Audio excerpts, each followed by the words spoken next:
ይህ ኢትዮ ሄድላይንስ ነው። በቅድሚያ አርዕስተ ዜናዎቹን እናሰማችሁ። አቡነ ጴጥሮስ ጠቅላይ ሚኒስትሩን አገዛዛቸው ላይ ጦርነት አወጁ። እያጠፋችሁ ነው፣ ለወደፊትም አጠፋችኋለሁ እያለ የሚነግረንን መስማት ካልቻል ማን ቢነግረን ነው የምንሰማው? በብልጽግናው መንግስት ወደ ሀገር ቤት እንዳይገቡ ከኤርፖርት ተመልሰው ታገዱ የነበሩትና ከወራት በፊት ቅዱስ ሲኖዶስ አገዛዙን በማናገር ወደ ሀገር ቤት እንዲገቡ ተፈቅዶላቸው አዲስ አበባ የነበሩት የቀድሞ ሲኖዶስ ጸሐፊ ወደ ሀገረ ስብከታቸው ከተመለሱ በኋላ አገሩን ጉድ ያስባለ መግለጫ ሰጥተዋል። ጠቅላይ ሚኒስትሩ ገዳያችሁ እኔ ነኝ የማጠፋችሁም እኔ ነኝ ብለው እየተናገረ ጦርነት በህዝባችንና በልጆቻችን ላይ አውጆ ሞክሩኝ እያለ እየፎከረ ነው ያሉት አቡነ ጴጥሮስ ይህ ክፉ ሴጣናዊ ስራን የሚሰራን አካል አቁም በማለት መስራትና መናገር ያለበት ህዝቡ ነው፣ ይህም ግዴታው ነው ሲሉ አገዛዙ ላይ ጦርነት አውጀዋል። የሞት የመከራ የረሃብ የሰቆቃ ዜና በየጊዜው እያየን እየሰማን ምን ነጋሪ ያስፈልገናል? ሞት የሚያስፈነድቃቸው ሰቆቃ የሚያስጨፍራቸው መሪዎች አሉን። ለመግደል ደግሞ ከላይ እንዳልነው የመግደያ ልዩ ኮርስ ሰጥተው እየገደሉ ነው። ዝርዝሩን ይዘናል። ጠቅላይ ሚኒስትር አብይ አህመድ ከሰሞኑ በቤተ መንግስት ያደረጉት ንግግር ውሸት መሆኑን የራሳቸው ሚኒስቴር መስሪያ ቤት አጋለጠ። ጠቅላይ ሚኒስትር አብይ አህመድ ከሰሞኑ ከተለያዩ የማህበረሰብ ክፍሎች ጋር ባደረጉት ውይይት ላይ እኔ ያለፉትን 3 ዓመታት ምን ስሰራ እንደነበር አታውቁም፣ እናንተ የምታዩት ስንዴውን ብቻ ነው፣ እኔ ግን የማየው እያወጣን ያለነው ነዳጅ ነው። ኢትዮጵያ ከሚቀጥለው መስከረም ወር ጀምሮ ጋዝ እያወጣች መሸጥ ትጀምራለች ብለው ከተናገሩ ከቀናት በኋላ የተሰማው መረጃ ብዙዎችን እያነጋገረ ነው። ሚኒስቴር መስሪያ ቤቱና ጋዜጣው ዛሬ ያጋለጡት መረጃ የጠቅላይ ሚኒስትሩ ንግግር ላይ ውሃ የቸለሰበት ሲሆን ብዙዎችም ጉዳዩን አስመልክቶ እየሰጡት ያሉት አስተያየት አነጋጋሪ ሆኗል። ሌላኛው መረጃችን ነው። በአማራ ክልል እየተደረገ ያለው ጦርነትና እየተፈጸሙ ያሉት የደፈጣ ጥቃቶች ዛሬም ቀጥለዋል። በትላንትናው ዕለት በክልሉ ከተደረገው ሰልፍ ጋር ተያይዞ ሰልፍ አልወጣችሁም የተባሉ ዜጎች የብር መቀጮ እየተቀጡ እንደሆነ የተሰማ ሲሆን ነዋሪዎቹም ግፍ እየተፈጸመብን ነው ሲሉ ምሬታቸውን ገልጸዋል። ይህ በእንዲህ እንዳለ በክልሉ የቀጠለው ጦርነት ከፍተኛ ሰብአዊና ቁሳዊ ጉዳትን እያደረሰ ዛሬም የቀጠለ ሲሆን በተደረገው ውጊያም የመንግስት ኃይሎች ሰፍረውበት የነበረውን ካምፕ ለቀው ሲወጡ የፋኖ ኃይሎች በበኩላቸው የመንግስት ኃይሎች ሲጠቀሙባቸው የነበሩትን ምሽጎችና ካምፑን እንደተቆጣጠሩ ተሰምቷል። ከዚሁ ጋር በተያያዘም የፋኖ ኃይሎች ቁልፍ የተባለችውን ከተማና አውራ ጎዳና መቆጣጠራቸውን ገልጸዋል። ዝርዝሩን ይዘናል። የተከበራችሁ የቻናላችን ተከታታዮች በዕለቱ የተሰሙትን እነዚህንና ሌሎች መረጃዎችን ይዘን ቀርበናል። እስከ ፍጻሜው አብራችሁን ቆዩ። ቪዲዮን ላይክ እና ሼር፣ ቻናሉንም ሰብስክራይብ እና የደወል ምልክቷን በመጫን ቤተሰብ ይሁኑ እያልን ወደ መረጃዎቹ አለፍን።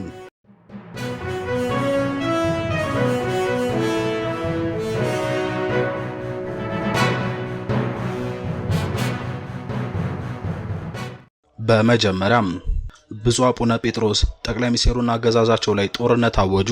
በብልጽግናው መንግስት አግደው ወደ ሀገር ቤት እንዳይገቡና ከኤርፖርት ተመልሰው የነበሩት እንዲሁም ከወራት በፊት ቅዱስ ሲኖዶስ አገዛዙን በማናገር ወደ ሀገር ቤት እንዲገቡ ተፈቅዶላቸው አዲስ አበባ የነበሩት የቀድሞ ሲኖዶስ ጸሐፊና የኒውዮርክና አካባቢው ሀገረ ስብከት ሊቀ ጳጳስ ብፁዕ አቡነ ጴጥሮስ ከአሜሪካ ሆነው አገሩን ጉድ ያስባለ መግለጫ ሰጥተዋል። ገዳዩ እኔ ነኝ የማጠፋችሁም እኔ ነኝ ብሎ እየተናገረ ጦርነት በህዝባችንና በልጆቻችን ላይ አውጆ ሞክሩኝ እያለ እየፈከረ ነው። ሚያዝያ 24 ቀን 2017 ዓ.ም ቅዱስ ሲኖዶስ መንግስትን እንዲያናገሩ የወከላቸው ሊቃነ ጳጳሳት ከመንግስት ጋር ተነጋግረው በተደረገው ስምምነት መሰረት እሳቸውና ሌሎች 2 ሊቃነ ጳጳሳት ወደ ሀገር ቤት እንዲገቡ መፈቀዱን የመንግስት ኮሙኒኬሽን አስታውቆ ነበር። በድህረ መንበረ ፓትርያርክ አቀባበል ተደርጎላቸው በነበረው ቅዱስ ሲኖዶስ ስብሰባ ላይም ተሳትፈው ነበር። የአገልግሎት ጊዜያቸው አበቃው ብፁዕ አቡነ ጴጥሮስና ብፁዕ አቡነ አብርሃምም የቅዱስ ሲኖዶስ ጸሐፊና የጠቅላይ ቤተ ክህነቱን ስራ አስኪያጅነት ስልጣናቸውን መንግስት ባደረገው ጫና ምክንያት አገዛዙን ይደግፋሉ ለተባሉ ብፁዕ አቡነ አባቶች አስረክበው ወደ ሀገረ ስብከታቸው መመለሳቸው ይታወሳል።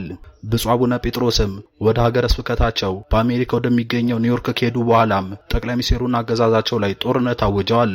ብፁዕ አቡነ ጴጥሮስ ከኒውዮርክ ሆነው በሰጡት መግለጫም ጠቅላይ ሚኒስትር አብይ አህመድ የአማራ ትግራይና ኦሮሞ ህዝቦችን አቶ በማለት ጠላት ብሎ መጥፋት አለባቸው ብሎ መፈረጁን የራሱ ሹማምንት ነግረውናል ያሉ ሲሆን እንደዚህ ፈርጆ እያጠፋችሁ ነው፣ ወደፊትም አጠፋችኋለሁ ብሎ የሚነግረንን ጠቅላይ ሚኒስትር መስማት ካልቻልን ማን ቢነግረን ነው የምንሰማው ሲሉ በጥያቄ ንግግራቸውን ጀምረዋል።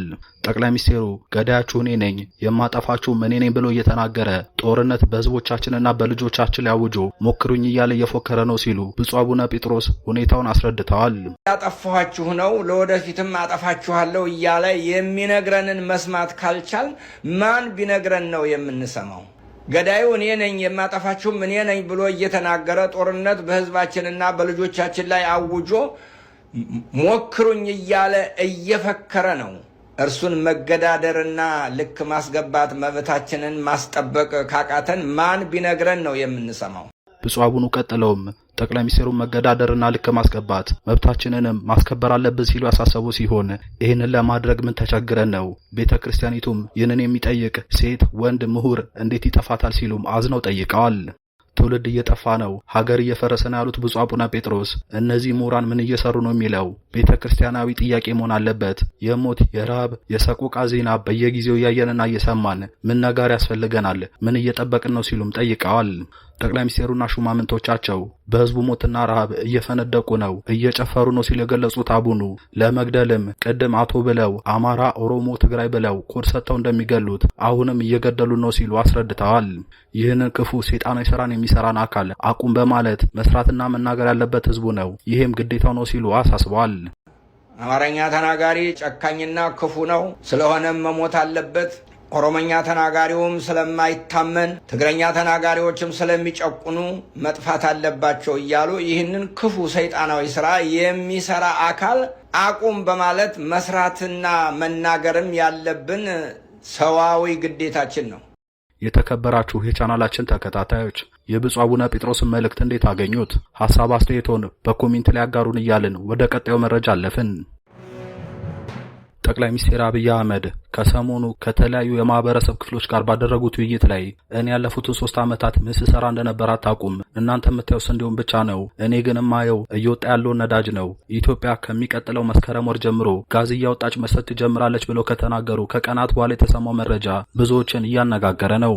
ካፒታል ጋዜጣ ዛሬ ይዞት የወጣው ዘገባ የጠቅላይ ሚኒስትሩ ንግግር ላይ ውሃ የቸለሰበት ሲሆን በዘገባውም ኢትዮጵያ የተፈጥሮ ጋዝ ወደ ውጭ ልትልክ ነበር፣ ነገር ግን በገንዘብ እጥረት ምክንያት አሁን ቆሟል ሲል ብዙዎችን ያነጋገረ ዘገባ ይዞ ወጥቷል።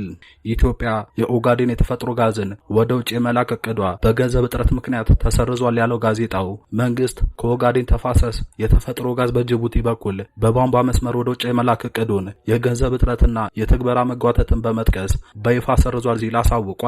በኢትዮጵያ ኤነርጂ አውትሉክ 2005 የተረጋገጠው ይህ ስረዛ በሀገራዊ የኤነርጂ ፖሊሲ ውስጥ ትልቅ ለውጥ የሚያሳይ ሲሆን ከውጭ የመላክ ፍላጎት ወደ ሀገር ውስጥ አጠቃቀም እየተሸጋገረ መሆኑን ያመለክታል ሲል ሪፖርተር ጋዜጣ ዘግቧል። የኢትዮጵያ መንግስት በኦጋዴን ክልል የታቀደውን የተፈጥሮ ጋዝ ማውጣትና የተፈጥሮ ጋዝን ወደ ውጭ ለመላክ ወደ ጅቡቲ የሚዘረጋውን የቧንቧ መስመር ፕሮጀክት ሰርዟል ሲል ሪፖርተር ገልጿል። በውሃና ኢነርጂ ሚኒስቴር፣ በኢትዮጵያ ኤሌክትሪክ ኃይል፣ በኢትዮጵያ ኤሌክትሪክ አገልግሎትና በነዳጅና ኢነርጂ ባለስልጣን በጋራ የተዘጋጀው የኢነርጂ አውትሉክ የፕሮጀክት ፋይናንስን በማግኘት ረገድ ያሉ ችግሮችና የፕሮጀክት ትግበራ መዘግየት መንግስት ፕሮጀክቱን ለመሰረዝ ውሳኔ ላይ እንዲደርስ አስተዋጽኦ ማበርከታቸውን ያስረዳል። 767 ኪሎ ሜትር የሚዘረጋውና በመጀመሪያ ዓመት 460 ፔታጁል ጋዝ ለማስተላለፍ ታስቦ የነበረው ይህም ከኢትዮጵያ አጠቃላይ የመጨረሻ ኤነርጂ ፍላጎት 25 በመቶ ጋር እኩል የሆነው የታቀደው የቧንቧ መስመር በፈረንጆቹ 2022 መጀመሪያ ላይ መሰረዙ ይታወሳል። ይህንን የካፒታል ጋዜጣን የተመለከቱ አንዳንድ አስተያየት ሰጪዎች ጠቅላይ ሚኒስትር አብይ አህመድ ይህንን እያወቁ እንዴት ኢትዮጵያ ጋዝ ልሸጥ ነው ብለው ይናገራሉ? ከአንድ ኃላፊነት ካለበት ጠቅላይ ሚኒስትር እንደዚህ አይነት ንግግር ተገቢ አይደለም። ኃላፊነት እንደማይሰማቸው ያሳብቃል። ለነገሩ ከዚህ በፊትም ብዙ ነገሮች ቃል ገብተው አልተፈጸሙም። ህዝቡም ይህንን ስለተረዳ የጠቅላይ ሚኒስትሩን ንግግር ከፕሮፓጋንዳ በዘለለ መመልከት አቁሟል ሲሉ አስተያየታቸውን ሰጥተዋል። አክለውም የተፈጥሮ ጋዝ ሽያጩ ቆመው በገንዘብ እጥረት ምክንያት ከሆነ ጠቅላይ ሚኒስትሩ በቢሊዮን ዶላሮችን እያፈሰሱ የሚገነቡትን ቤተ መንግስትና ቅንጡ ሪዞርቶችን አስቁመው የጋዝ ሽያጩን ማስቀጠል ይችላሉ፣ በገንዘብ እጥረት ተቋረጠ የሚለው ነገር ውሃ ያነሳም ሲሉ ገልጸዋል። በመጨረሻም በአማራ ክልል እየተደረገ ያለው ጦርነትና እየተፈጸሙ ያሉት የደፈጣ ጥቃቶች ዛሬም ቀጥለዋል። በትላንትናው ዕለት በክልሉ ከተደረገው ሰልፍ ጋር ተያይዞ ሰልፍ አልወጣችሁም የተባሉ ዜጎች የብር መቀጮ እየተቀጡ እንደሆነ የተሰማ ሲሆን ነዋሪዎቹ ግፍ እየተፈጸመብን ነው ሲሉ ምሬታቸውን ገልጸዋል። በአማራ ክልል በኦሮሞ ብሔረሰብ ልዩ ዞን ያሉ ነዋሪዎች አብዛኞቹ በትላንትናው ዕለት የተካሄደውን የግዳጅ ሰልፍ እንዳልወጡ የአካባቢው የመረጃ ምንጮች የገለጹ ሲሆን የብልጽግናው መንግስትም ቀድሞ ሰልፉ ላይ በማይገኙ ነዋሪዎች ላይ እርምጃ ወስዳለሁ ባለው መሰረት በዛሬው ዕለት የአድማ ብተናና ሚሊሻ ኃይሉን አሰማርቶ ከእያንዳንዳቸው 500 ብር በቅጣት መልክ እየሰበሰበ እንደሆነ ተሰምቷል። ነዋሪዎቹ የዞኑ አስተዳደር በጣም ግፍ እየፈጸመብን ነው ሲሉ ያስታወቁ ሲሆን ሃይማኖትና ዘርን ለይተው የሚያደርሱብን ግፍ አልበቃ ብሏቸው አሁን በዚህ ኑሮ ውድነት እንዲሁም ለእርሻ እየተዘጋጀን ሳለ በውድ ማዳበሪያ እንድንገዛ እየተገደድን ባለንበት ሰዓት ሰልፍ አልወጣችሁም ተብሎ እንደዚህ አይነት ቅጣት መቅጣት የግፍ ግፍ ነው ሲሉ አስረድተዋል። ይህ በእንዲህ እንዳለ አሁንም በክልሉ የቀጠለው ጦርነት ከፍተኛ ሰብአዊና ቁሳዊ ጉዳትን እያደረሰ ዛሬም የቀጠለ ሲሆን በትላንትናው ዕለት በጎንደር ምስራቅ በለሳ በተደረገ ውጊያ የመንግስት ኃይሎች ሰፍረውበት የነበረውን ካምፕ ለቀው መውጣታቸው የተሰማ ሲሆን የፋኖ ኃይሎችም የመንግስት ኃይሎች ሲጠቀሙባቸው የነበሩ ምሽጎችና ካምፑን እንደተቆጣጠሩ ተሰምቷል። በነበረው ከባድ ውጊያም የመንግስት ኃይሎች ከፍተኛ ኪሳራን እንዳስተናገዱ የአካባቢው የመረጃ ምንጮች የገለጹ ሲሆን የሻምበል ወታደራዊ መሪን ጨምሮ ከ24 በላይ የመንግስት ኃይሎች ሙትና ቁስለኛ መሆናቸውን ተናግረዋል። በዚሁ ቀጠና በጎንደር ከተማና ጠዳ አካባቢ በነበረው ውጊያም የአየር መንገድ በረራው ተስተጓጉሎ እንደነበር የገለጹት የአካባቢው የመረጃ ምንጮች በካምፕ ላይ በተፈጸመው ጥቃትም ከፍተኛ ጉዳት እንደደረሰ ተናግረዋል። ምንጮቹ አክለውም በጎንደር ከተማ በሁለት ግንባሮች ላይ ውጊያ ተደርጎ ጉዳት መድረሱን ያስረዱ ሲሆን በነበረው ውጊያም የአንድ ባለስልጣን ወታደራዊ መኪና ሙሉ በሙሉ መውደሙን ገልጸዋል። ኢትዮጵያና ሱዳንን የሚያገናኘው የመተማ መንገድም ዛሬ ጠዋት በፋኖ ኃይሎች መያዙ የተሰማ ሲሆን ከመተማ ከተማ ጎንደር ድረስ የፋኖ ኃይሎች ገብተው አካባቢውን በቁጥጥራቸው ስር እንዳደረጉ ተገልጿል። የፋኖ ኃይሎች እነዚህን አካባቢዎች መቆጣጠራቸውን ተከትሎ መንግስት ከ3 ቦታዎች ወደ አካባቢው ተጨማሪ ኃይል መላኩን የአካባቢው የመረጃ ምንጮች የገለጹ ሲሆን አንደኛ መተማ ዮሐንስ ከሚገኘው ካምፕ፣ ሁለተኛ ኮኮኪት ወታደራዊ ካምፕ፣ ሶስተኛ ከገንደ ውሃ እግረኛና ብረት ለበስ ተሽከርካሪዎችን ወደ አካባቢው እንደላክ አስረድተዋል።